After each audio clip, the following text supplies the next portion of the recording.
On dit d'elle qu'elle est dure, qu'elle est cassante, qu'elle est méchante. On la surnomme Madame Burnout, Dark Vador ou Méchanta.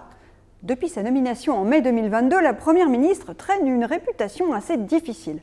Les macronistes se racontent entre eux des scènes terribles auxquelles ils disent avoir assisté.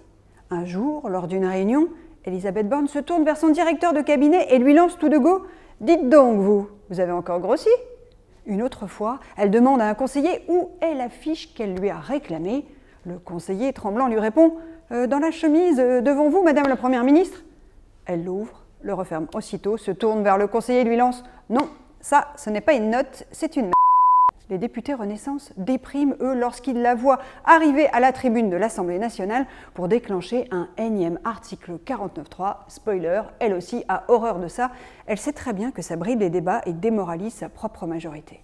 Et pourtant, dans un moment où le président est un peu difficile à suivre, anxiogène même sur le Proche-Orient, à force de zigzag, réclamant un jour une coalition internationale contre le Hamas et le lendemain un cessez-le-feu, comprenne qui pourra, Elisabeth Borne apparaît comme un pôle de stabilité, de solidité. C'est elle qui fait avancer les dossiers, arrachant des arbitrages à l'Élysée. Comme dit un ancien de Matignon, Elisabeth, elle est sur la bête. Ceux qui prennent cette ancienne préfète pour une simple exécutante sans charisme commettent une lourde erreur. C'est une fine politique, très stratège, qui sait rendre les coups et toujours avec le sourire. Là où le président apparaît flottant sur ses convictions à force de « en même temps », il refuse par exemple de défiler dimanche dernier avec le Rassemblement national, mais il invite ce parti à ses réunions à l'Élysée.